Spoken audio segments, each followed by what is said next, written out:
Hello नमस्कार किसान साथियों, मेरा नाम दलबीर है और मेरे इस यूट्यूब चैनल में आपका स्वागत है। मेरे इस यूट्यूब चैनल का नाम इंडियन टेक्निकल फार्मिंग है और आज मैं आपके लिए एक खेती से जुड़ी नई वीडियो लेकर आया हूं। इस वीडियो में आज मैं आपको बताता हूं कि ग्वार की खेती किस तरीके से करें जिससे हमें ज़्यादा से ज़्यादा इनकम प्राप्त हो। ग्वार की खेती के लिए उपयुक्त समय कौन सा है, ग्वार की खेती के लिए फसल चक्र अपनाना क्यों जरूरी है, ग्वार की खेती के लिए कौन सा बीज का चुनाव करें, कौन कौन सी इसकी उन्नत किस्में हैं, किस तरह में बीज का उपचार करना है और इसके लिए हमें बीज की मात्रा की कितनी जरूरत पड़ेगी। इसकी खेती सिंचित तथा असिंचित क्षेत्रों में की जाती है। ग्वार की खेती के लिए जल प्रबंधन का होना बहुत जरूरी है और इसमें कीट प्रबंधन व रोग प्रबंधन भी बहुत ज़रूरी है। इसके बाद हम इसकी कटाई व कटाई करते हैं। अब हम बात करते हैं कि इसकी बिजाई के समय कौन कौन सी सावधानी रखें जिसके कि बीज का अंकुरण 100% तक हो, जिससे कि हमें कम खर्च व कम समय में ज़्यादा से ज़्यादा फसल की पैदावार प्राप्त हो, जिससे कि हमें एक अच्छी इनकम प्राप्त हो। इस वीडियो को अंत तक जरूर देखें ताकि आपको खेती से जुड़ी सभी जानकारी प्राप्त हो। अगर आप चैनल पर नए हो तो इस वीडियो को लाइक शेयर और चैनल को सब्सक्राइब जरूर करें ताकि अन्य किसानों को जानकारी प्राप्त हो अगर आप और आने वाली वीडियो की नोटिफिकेशन आपको मिलती रहे। चलिए वीडियो को स्टार्ट करते हैं। शुष्क व अर्धशुष्क इलाकों में होती है। यह गर्म मौसम की फसल है जिसे बाजरे के साथ मिलाकर बोया जा सकता है। इसे हरी सब्जी के रूप में भी इस्तेमाल किया जाता है। कुछ जगहों पर इसे हरे चारे के रूप में भी प्रयोग करते हैं। इसका अच्छा दाम भी मिलता है। इससे किसान सालाना लाखों रुपए की कमाई कर सकते हैं। इसकी खेती मुख्य तौर पर राजस्थान, हरियाणा, उत्तर प्रदेश, एमपी व महाराष्ट्र के कुछ हिस्सों में की जाती है। महाराष्ट्र में लगभग 9 हेक्टेयर क्षेत्र में इसकी खेती की जा रही है। कृषि विभाग के अधिकारियों ने बताया कि पशुओं को ग्वार खिलाने से उनमें ताकत आती है, दुधारू पशुओं की दूध देने की क्षमता में वृद्धि होती है। ग्वार से गोंद का निर्माण भी किया जाता है। ग्वार गम का उपयोग अनेक उत्पादों में होता है। ग्वार हेलो नमस्कार, मेरे इस यूट्यूब चैनल में आपका स्वागत है। मेरे इस यूट्यूब चैनल का नाम इंडियन टेक्निकल फार्मिंग है। आज मैं आपको ग्वार की 220 की कुछ विशेषताओं के बारे में बताऊंगा। ग्वार 220 वैरायटी की पैदावार सबसे अच्छी होती है। यह ग्वार बिल्कुल वाइट होता है। इसकी बुआई हरियाणा व राजस्थान में सबसे ज़्यादा की जा सकती है। एक एकड़ के लिए 5 किलो बीज पर्याप्त रहता है। इसकी बिजाई आप हल्की बलुई, दोमट, हल्की व भारी मिट्टी में की जा सकती है। 5 किलो पैकेट की कीमत लगभग 500 रुपये के आसपास होती है। इस वैरायटी में फुटाव भी अच्छा होता है, इसलिए इसकी पैदावार सबसे ज़्यादा होती है। यह वैरायटी पसंदीदा वैरायटी है। सबसे ज़्यादा बुआई 563 व 220 वैरायटी की ही की जाती है। इस वैरायटी में किसी भी प्रकार की कोई बीमारी नहीं आती है। अगर आपको ये वीडियो पसंद आए तो इस वीडियो को लाइक शेयर कमेंट व इंडियन टेक्निकल फार्मिंग को सब्सक्राइब करें। धन्यवाद। नंबर 9, बीज का चुनाव, बीज की उन्नत किस्में, बीज का उपचार, बीज की मात्रा। नंबर 10, बिजाई या फसल की बुआई। नंबर 11, फसल की बुआई तथा असिंचित क्षेत्रों में। नंबर 12, खरपतवार की रोकथाम। नंबर 13, 30 दिन के बाद निराई या गुड़ाई। नंबर 14, 30 दिन बाद सिंचाई। नंबर 15, जल का प्रबंधन। नंबर 16, कीट व रोग का प्रबंधन। नंबर 16, इंसेक्टिसाइड व टॉनिक का स्प्रे। नंबर 17, कटाई फिर कटाई फिर भंडारण। ये मुख्य सावधानियां हैं जो हमें ग्वार की फसल में रखनी चाहिए। ग्वार की खेती के लिए उपयुक्त समय। ग्वार की खेती खरीफ और गर्मी के मौसम में की जाती है। कालीन फसल की बुआई के लिए मई महीने का प्रथम पखवाड़ा उपयुक्त समय है। यह आप नहरी पानी से भी कर सकते हैं। देरी से बुआई करने पर पैदावार पर प्रतिकूल प्रभाव पड़ता है। वर्षा ऋतु की फसल की बुआई के लिए जून व जुलाई उपयुक्त समय है। वर्षा आधारित क्षेत्रों में जुलाई माह में वर्षा आगमन के समय ही ग्वार की बुआई कर देनी चाहिए। बाजार में बाजरा की बहुत सी वैरायटियाँ उपलब्ध होती है। मई महीने में हम अगेती वैरायटी व जून जुलाई में हम 75 वैरायटी या फिर हम समय के अनुसार ही वैरायटी का चुनाव करते हैं। खेत का चुनाव, इसके बाद हम बाजरा की बिजाई के लिए हम खेत का चुनाव करते हैं। अगर पहले उस खेत में सरसों की बिजाई की थी तो सरसों के फन्नों को रोटोवेटर की सहायता से 1-2 बार अच्छी तरह से जुताई कर दे ताकि सरसों के फन्नों खेत में अच्छी तरह से मिट्टी में मिल जाए, फिर आप हैरों की सहायता से 2-3 बार अच्छी तरह से जुताई कर दे। फिर आप लेजर लेवलर की सहायता से खेत को समतल कर दे। अगर खेत पिरानी है तो आप रोटावेटर की सहायता से 2-3 बार जुताई कर दे। फिर आप हैरों की सहायता से उसकी 1-2 बार अच्छी तरह से जुताई कर दे, या फिर आप कल्टीवेटर की सहायता से एक गहरी जुताई कर दे। अगर खेत नहरी है तो उस खेत को लेजर लेवलर की सहायता से समतल कर दे, ताकि खेत की सिंचाई अच्छी तरीके से हो जाए। मिट्टी की जांच, सबसे पहले अपने खेत की मिट्टी की जांच करवा ले, जिससे हमें यह पता चल जाता है कि यह मिट्टी में कौन कौन से पोषक तत्वों की कमी है और खेत की मिट्टी किन किन फसलों के लिए उपयुक्त है, और इस मिट्टी में कौन कौन सी फसलें उगाई जा सकती है, जैसे गेहूँ, चना, अरहर, सरसों, राया, बरसीन, गन्ना, आलू, मक्का, बाजरा, कपास। मिट्टी की जांच से हमें यह पता चल जाता है कि इस मिट्टी का पीएच मान कितना है और इसमें कौन कौन सी फसलें उगाई जा सकती हैं। पानी की जांच, अगर आप फसल की बिजाई के लिए नहरी पानी का इस्तेमाल करते हैं तो यह सभी प्रकार की फसलों के लिए अच्छा है और इसमें बीज का अंकुरण 100% हो जाता है। अगर आप ट्यूबवेल के पानी से फसलों की बिजाई करते हैं तो आप सबसे पहले ट्यूबवेल के पानी की जांच करवा लें। अगर ट्यूबवेल का पानी पीने में मीठा है तो इसमें पानी का पीपीएम ज़्यादा हो सकता है और बीज अंकुरण के समय यह एक समस्या बन जाता है। अगर पानी का पीपीएम 1000 से कम है तो यह सभी प्रकार की फसलों के लिए अच्छा है और इसमें बीज का अंकुरण 100% हो जाता है। अगर पानी का पीपीएम 1000 से ज़्यादा है तो इसमें बीज का अंकुरण सही तरीके से नहीं हो पाता है, इसलिए पानी की जांच करवाना बहुत ज़रूरी है। ग्वार की फसल में हमें ट्यूबवेल के पानी का इस्तेमाल नहीं करना चाहिए, क्योंकि इससे ग्वार की फसल अच्छी नहीं होती है। अगर सिंचाई के लिए जरूरत पड़े तो हमें नहरी पानी का ही इस्तेमाल करना चाहिए। खेत की तैयारी व गोबर की खाद, अगर आप खेत में गोबर की खाद का इस्तेमाल करते हैं तो 8 से 10 टोली 1 एकड़ के लिए पर्याप्त रहती है। गोबर की खाद जमीन में अच्छी तरह बिखेर कर जमीन को समतल कर देना चाहिए। ग्वार की खेती के लिए भूमि, ग्वार की खेती के लिए उचित जल निकास वाली दोमट व बलुई दोमट मिट्टी सर्वोत्तम रहती है। यह फसल सिंचित व असिंचित दोनों क्षेत्रों में सफलतापूर्वक उगाई जा सकती है। हल्की सारीय व लवणीय भूमि जिसका पीएच मान 7.5 से 8.5 तक हो, वहीं पर ग्वार की खेती आसानी से की जा सकती है। ग्वार के लिए एक जुताई मिट्टी पलटने वाले हल या डिस्क हैरो से क्रॉस जुताई कर पट्टा लगा देना चाहिए। इसके उपरांत एक कल्टीवेटर से जुताई पर्याप्त रहता है, जिसमें मृदा नमी संरक्षित रहे। जुलाई जून के द्वितीय पखवाड़े में ही करनी चाहिए।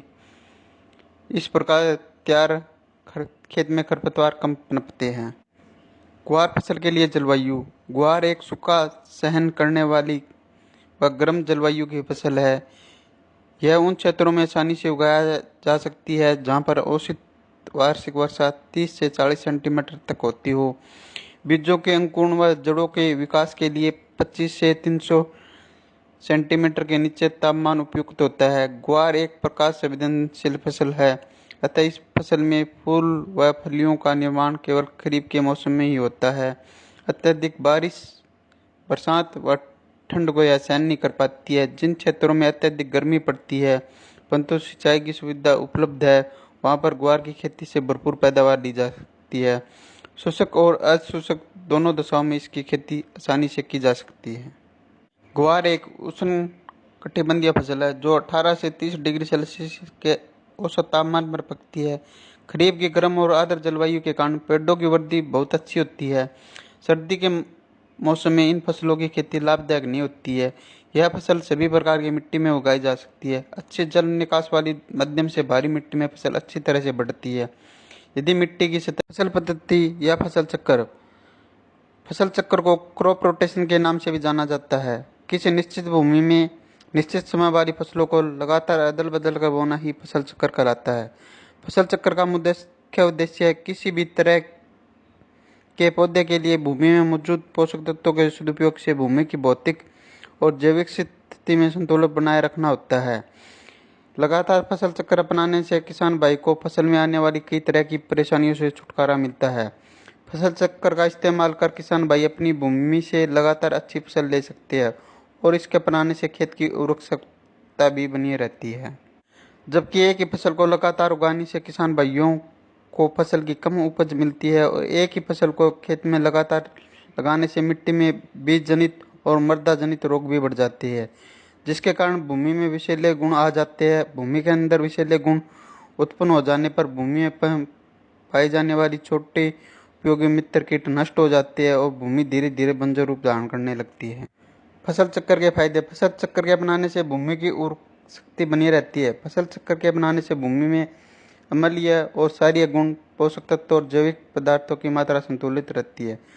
फसल चक्र के अपनाने से फसल में कई तरह के कीट और बीज जनित रोग नहीं लगते हैं। इसके अपनाने से फसलों में पैदावार अधिक मात्रा में प्राप्त होती है, जिसकी गुणवत्ता भी अच्छी पाई जाती है।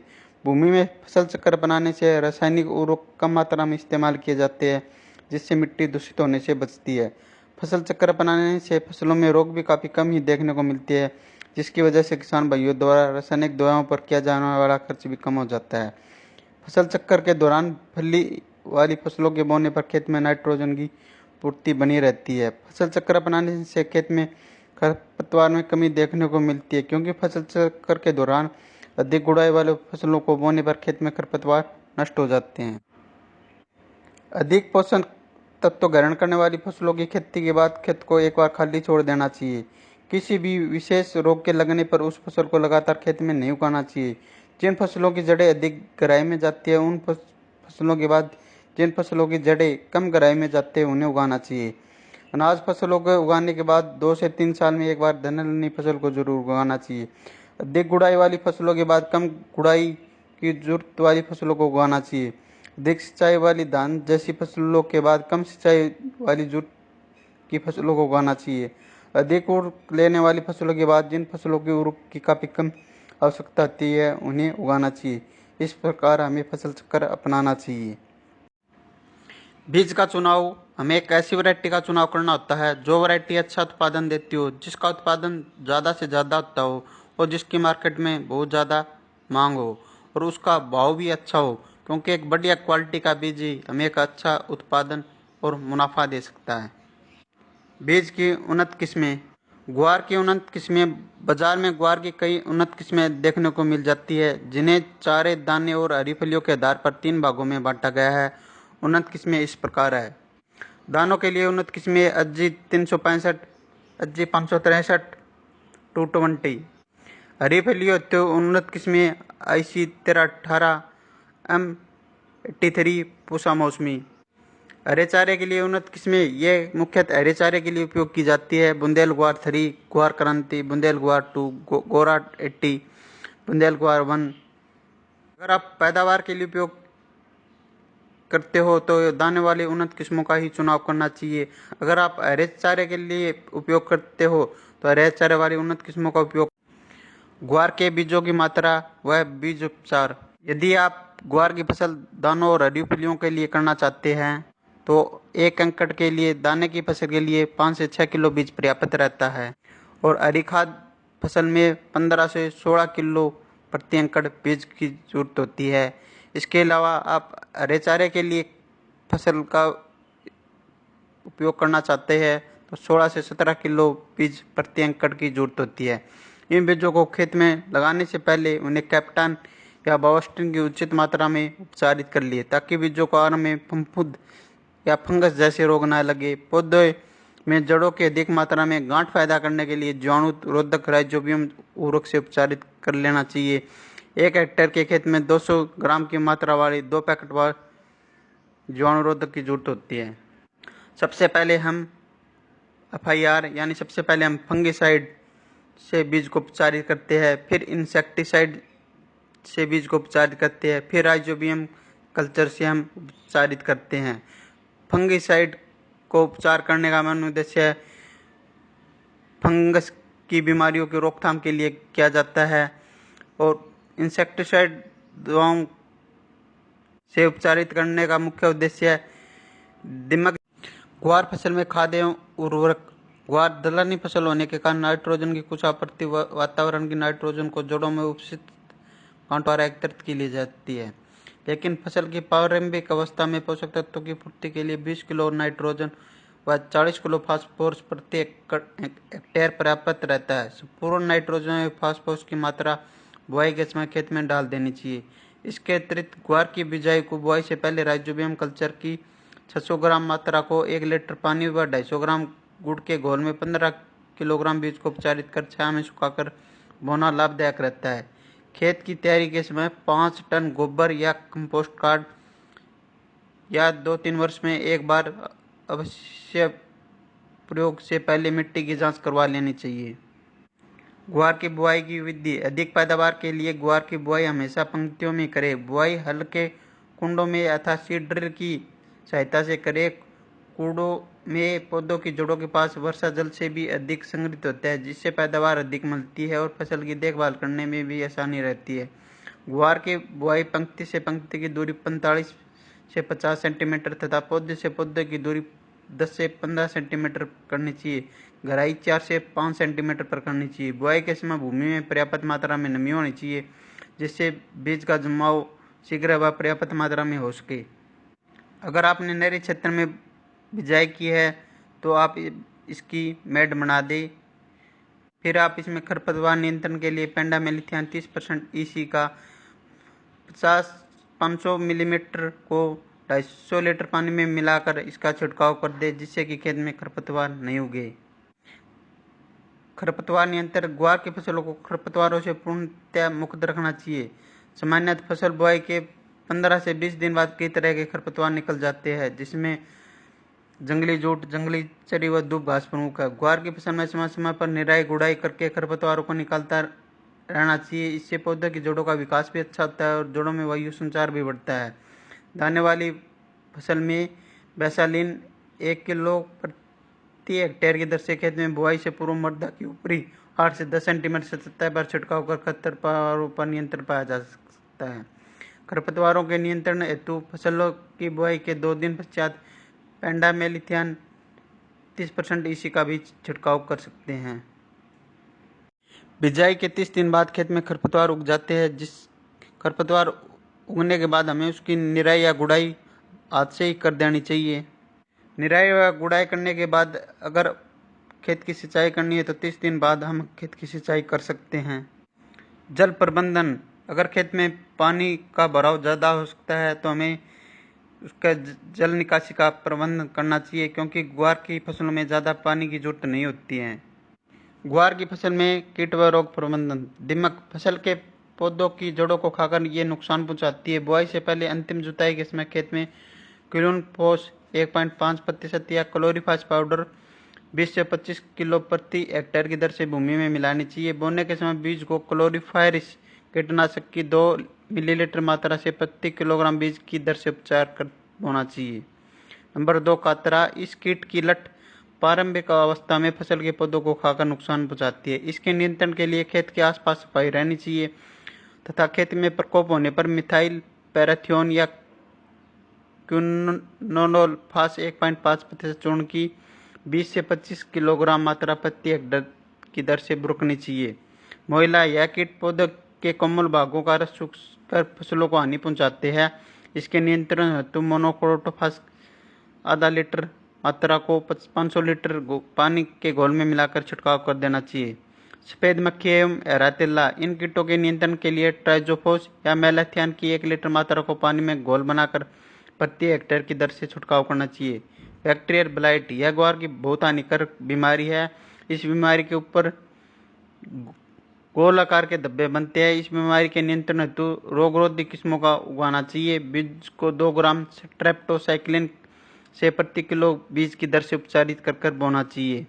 छाछिया। इस रोग के कारण पौधे के ऊपर सफेद रंग के पाउडर का आवरण बन जाता है। इस रोग के नियंत्रण हेतु 25 किलोग्राम।